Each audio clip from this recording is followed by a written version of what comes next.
Hello నమస్తే welcome to my channel గణితం by Pritam. మన ఫస్ట్ సిరీస్లో 19th వీడియో వచ్చేసి basic problems on trigonometry. So ఈ వీడియోలో మనము ఈ ప్రాబ్లమ్ని దీంతో పాటు ఇంకో ప్రాబ్లమ్ని డీటెయిల్గా డిస్కస్ చేద్దాము. ఓకేనా? సో ఇప్పుడు మనము క్వశ్చన్ని చూద్దాం. సో క్వశ్చన్లో ఏమి ఇచ్చిందంటే cot pi by 16 into cot 2 pi by 16 into cot 3 pi by 16 into cot 4 pi by 16 into cot 5 pi by 16 into cot 6 pi by 16 into cot 7 pi by 16 is equals to 1. So this whole thing should be equal to 1. అంటే దీన్ని prove చేయమంటున్నాను. So ఎట్లా prove చేస్తాం?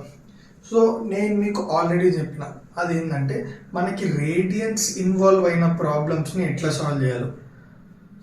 ఏమంటారు, method number 1 మనం ఏం చేయాలంటే ఆ రేడియన్స్ని డిగ్రీస్లో convert చేసి వచ్చిన డిగ్రీస్ని స్టాండర్డ్ ఫామ్స్లో రిప్రజెంట్ చేసుకొని సాల్వ్ చేయమని చెప్పిన. మెథడ్ 2 ఏంది? Method 2 is very very important. ఆ మెథడ్ ఏంటంటే ఆ మెథడ్ గురించి మీకు తెలియాలి. సో ఆ మెథడ్ ఇక్కడ డిస్కస్ చేసిన నేను ఏమంటారు రేడియన్స్ నుంచి డిగ్రీస్కి కన్వర్ట్ చేసే మెథడ్ ఇది ఇందులో చేయలేదు, ఎందుకంటే ఆ మెథడ్ దీనికి సెట్ కాదు, ఆన్సర్ మనకి రాదు. సో మనం సెకండ్ మెథడ్కి వెళ్ళిపోదాం. సెకండ్ మెథడ్ ఏంటంటే ఇప్పుడు చూడండి, మనకి ఇందులో 1 2 3 4 5 6 7 కాట్ టర్మ్స్ ఉన్నాయి. అంటే దాని అర్థం 7 యాంగిల్స్ ఉన్నాయా లేదా చూడండి. 5 by 16, 2 pi by 16, 3 pi by 16, 4 pi by 16, 5 pi by 16, 6 pi by 16, 7 pi by 16 7 angles ఉన్నాయి. నేను ఇప్పుడు ఏం చేస్తున్నా అంటే ఈ 7 యాంగిల్స్ని పేర్ అప్ చేస్తున్నా. పేర్ అంటే పేర్స్గా కన్వర్ట్ చేస్తున్నా. టోటల్ 7 యాంగిల్స్కి పేర్ చేస్తున్నా. ఎన్ని పేర్స్ ఫామ్ వచ్చు 7 యాంగిల్స్కి? మాక్సిమం 3 పేర్స్, అవునా కదా? 8 ఉంటే 4 పేర్స్ అవుతుండే, కానీ 7 ఉన్నాయి కాబట్టి 3 పేర్స్. ఓకే, ఇప్పుడు నేను 3 పేర్స్ని కన్సిడర్ చేయాలి ఇందులో. ఓకే, 3 పేర్స్ని కన్సిడర్ చేసిన తర్వాత ఆ పేర్స్ ఏవైతుంటాయో ఆ పేర్స్లో ఉన్న యాంగిల్స్ ఉంటాయి కదా. ఒక్క పేర్లో ఎన్ని యాంగిల్స్ ఉంటాయి? 2 యాంగిల్స్ ఉంటాయి కదా. ఇప్పుడు ఆ 2 యాంగిల్స్ని యాడ్ చేస్తే నాకు ఒక స్టాండర్డ్ యాంగిల్ రావాలి. స్టాండర్డ్ యాంగిల్ అంటే అర్థం ఏంటి అంటే ఇక్కడ నేను మీకు రాసిన ఉంటుంది ఏఎస్టీ, ఇది తెలుసు ఆల్ సిల్వర్ టీ కప్స్, అదే నేను మీకు రేడియన్స్ ఫార్మాట్లో రాసిన. సో స్టాండర్డ్ యాంగిల్స్ వచ్చేసింది π/2, π, 3π/2, 2π. ఓకే, మీరు ఆ పేర్లో ఉన్న యాంగిల్స్ని యాడ్ చేస్తే ఒక స్టాండర్డ్ యాంగిల్ రావాలి. అయితే మీకు ఇంకో డౌట్ వస్తుంది. ఆ డౌట్ ఏంటంటే ఇప్పుడు ఒక పేరుకి π/2 వచ్చింది అనుకున్నాం యాడ్ చేస్తే, ఇంకో పేరుకి π వచ్చింది అనుకుంటాం, ఇంకో పేరుకి 3π/2 వచ్చింది అనుకుందాం. ఇప్పుడు అట్లాంటి పేర్స్ని కన్సిడర్ చేయాలంటే కన్సిడర్ చేయొద్దు. అన్ని పేర్స్ని యాడ్ చేసినప్పుడు మనకి ఏం రావాలి? ఒకటే స్టాండర్డ్ యాంగిల్ రావాలి. సపోజ్ పేర్ 1లో ఉన్న యాంగిల్స్ని యాడ్ చేస్తే నాకు π/2 వచ్చింది అనుకోండి. పేర్ 2లో ఉన్న స్టాండర్డ్ యాంగిల్స్ని యాడ్ చేస్తే కూడా మనకి π/2 రావాలి. పేర్ 3లో ఉన్న యాంగిల్స్ని యాడ్ చేస్తే కూడా మనకి π/2 రావాలి. సో ఎట్లాంటి పేర్స్ని సెలెక్ట్ చేసుకోవాలంటే అన్ని పేర్స్ యాడ్ చేసినప్పుడు, అంటే ఆ పేర్స్లో ఉన్న యాంగిల్స్ని యాడ్ చేసినప్పుడు ప్రతి ఒక్క పేర్ యాడ్ చేసినప్పుడు మనకి సేమ్ స్టాండర్డ్ యాంగిల్ రావాలి.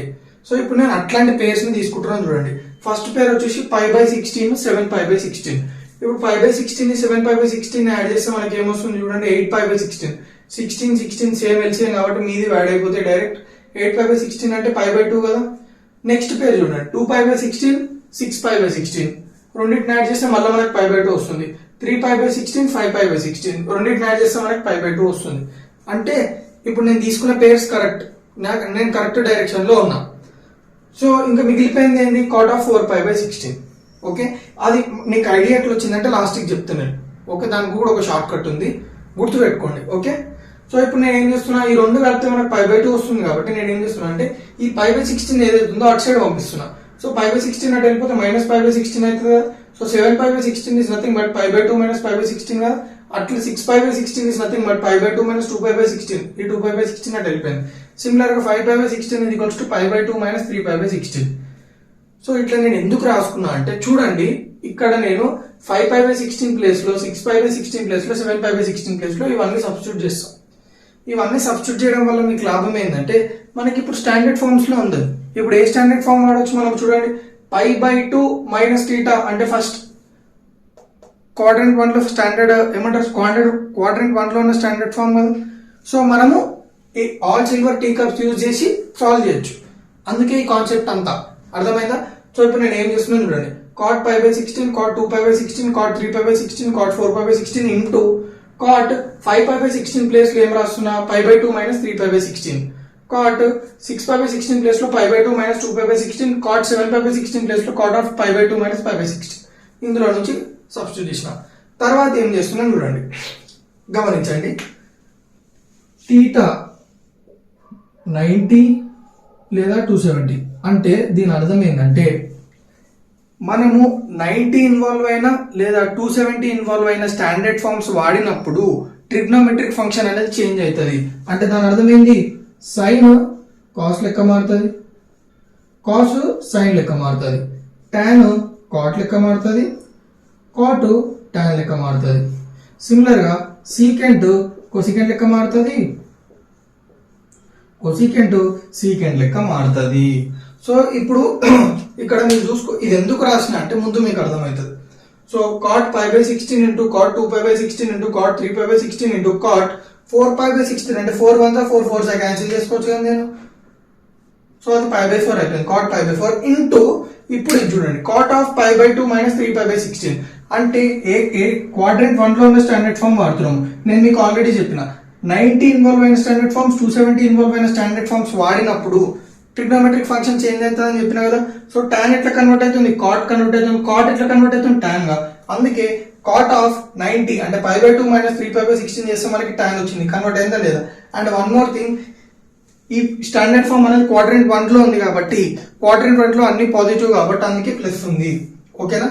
So cot of 90 minus theta tan theta కదా, అందుకే టాన్ 3 పై బై 16.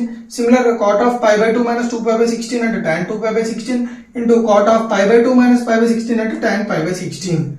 సో తర్వాత ఇంకొకటి రాసిన అది చూడండి, cot pi by 16 into cot 2 pi by 16 into cot 3 pi by 16 into 1 cot 45 ఎంత, టాన్ 45 కాట్ 45 రెండు ఈక్వల్ టు 1, అందుకే 1 into 1 by cot 3 pi by 16. అసలు ఇది ఎట్లా వచ్చిందంటే relationship between tan and cot ఏంది, tan is equals tan theta is equals to 1 by cot theta. అవునా కదా, ఆల్రెడీ నేను బేసిక్స్ ఆఫ్ ట్రిగ్నోమెట్రీ ఇవన్నీ మీకు చెప్పిన. So tan theta is nothing but 1 by cot theta. So tan theta place లో 1 by cot theta పెట్టుకున్నా, tan 2 pi by 16 place లో 1 by cot 2 pi by 16 into 1 by cot pi by 16 is equals to 1 sorry extremely sorry. ఇప్పుడు ఈ cot pi by 16 ఈ cot pi by 16 ఈ cot 2 pi by 16 cot 2 pi by 16 ఇది అన్ని cancel చేస్తే మనకి ఏమొస్తుంది 1 into 1 into 1 into 1 అంతగా ఇంటూ చేస్తే మనకి 1 వస్తుంది. సో క్లియర్గా అర్థమైందా. నేను మీకు అక్కడ పాత ప్రీవియస్ టైంలో కూడా రేడియన్స్ ఇన్వాల్వ్ అయిన సమ్ ఉంటే దానికి 2 మెథడ్స్ చెప్పిన. సెకండ్ మెథడ్ వచ్చేసి ఇది. మనం ఏంటంటే ఇట్లా రేడియన్స్ ఇచ్చినప్పుడు ఒక 2 యాంగిల్స్ని ఎత్తుక్కోవాలి మనం. సో ఎన్ని యాంగిల్స్ అన్నింటిని పేర్ చేయడానికి ట్రై చేయాలి. పేర్ చేసిన తర్వాత ఫస్ట్ కండిషన్ ఏంది, ఆ పేర్ చేసిన యాంగిల్స్ ఏవైతే ఉంటాయో ఆ యాంగిల్స్ యాడ్ చేస్తే మనకు ఒక స్టాండర్డ్ యాంగిల్ రావాలి. సో అన్ని పేర్స్కి ఒకటే స్టాండర్డ్ యాంగిల్ రావాలి.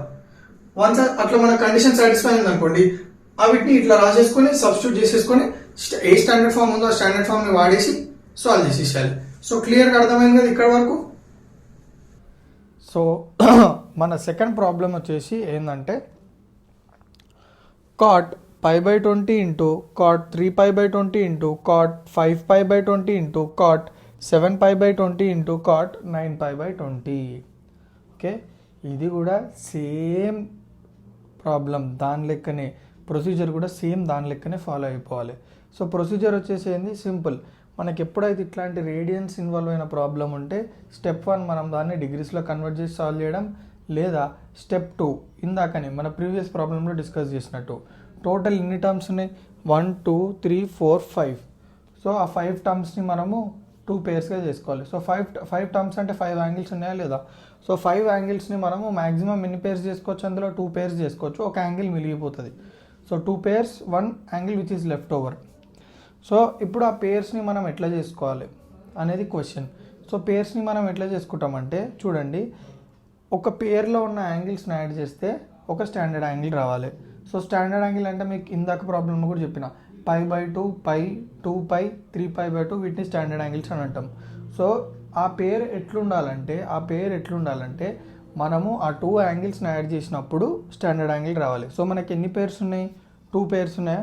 ఇప్పుడు ఆ 2 పేర్స్ని యాడ్ చేసినప్పుడు నాకు సేమ్ స్టాండర్డ్ యాంగిల్ రావాలి. అంటే దాని అర్థం ఏంది, సపోజ్ పేర్ 1 ఉంది, పేర్ 1లో ఉన్న 2 యాంగిల్స్ని యాడ్ చేస్తే నాకు π/2 వచ్చింది అనుకుందాం. పేర్ 2లో ఉన్న 2 యాంగిల్స్ని యాడ్ చేస్తే కూడా నాకు π/2 రావాలి. సో అట్లాంటి పేర్స్ని మనం సెలెక్ట్ చేసుకోవాలి. సో ఆ ఈజీ మెథడ్ కూడా మీకు చెప్పేస్తున్నా పేర్స్ని ఎట్లా సెలెక్ట్ చేసుకోవాలో. ఫస్ట్ దాన్ని లాస్ట్ దాన్ని సెలెక్ట్ చేసుకో, సెకండ్ దాన్ని సెకండ్ దాన్ని సెలెక్ట్ చేసుకో. సో ఇప్పుడు చూడు, ఫస్ట్ లాస్ట్ సెలెక్ట్ చేసుకున్న రెండింటిని యాడ్ చేసినా చూద్దాం. π/20 + 9π/20 మనకి ఎంత వచ్చింది? 10π/20. 10 1s 10 2s which comes out to be π/2. Standard angle వచ్చిందా లేదా? సిమిలర్గా 3π/20 + 7π/20 అంటే second term and last second term 10π/20 which comes out to be π/2. So రెండు పేర్స్ మన క్రైటీరియాని సాటిస్ఫై చేస్తున్నాయా లేదా?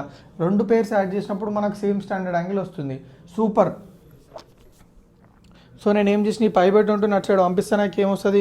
9π/20 = π/2 - π/20. So 7π/20 = π/2 - 3π/20. So simple.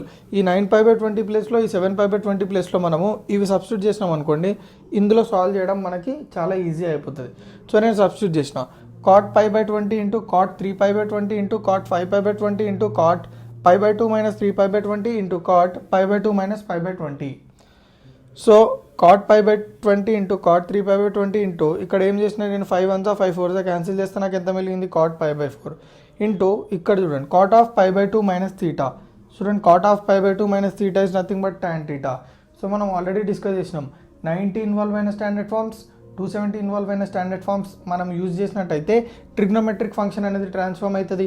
That is sin to cos అవుతుంది, cos to sin అవుతుంది, tan to cot, cot to tan, cosecant to secant, secant to cosecant. So ఇక్కడ మనకి ఏముంది? cot ఉంది. cot ఉంటే ఎట్లా ట్రాన్స్ఫార్మ్ అవుతుంది? tan లెక్క ట్రాన్స్ఫార్మ్ అవుతుంది. So tan 3π/20 into cot of π/2 - π/20 అంటే tan π/20. సో ఇప్పుడు మీరు చూసుకున్నట్టయితే cot π/20 into cot 3π/20 into cot π/4 into tan ఎట్లా రాసుకోవచ్చు? What is the relationship between tan θ and cot θ? cot θ is nothing but ఇక్కడ ఒక తప్పు రాసేసిన, బట్ డోంట్ మైండ్. ఓకే, ఇట్లా కూడా రాసుకోవచ్చు. tan θ is nothing but 1/cot θ or cot θ is equals to 1/tan θ. ఏదైనా వర్క్ అయితే cot is nothing but reciprocal of tan or tan is nothing but reciprocal of cot. So సింపుల్గా ఏం చేసిన నేను tanని 1/cot రాసుకున్నా.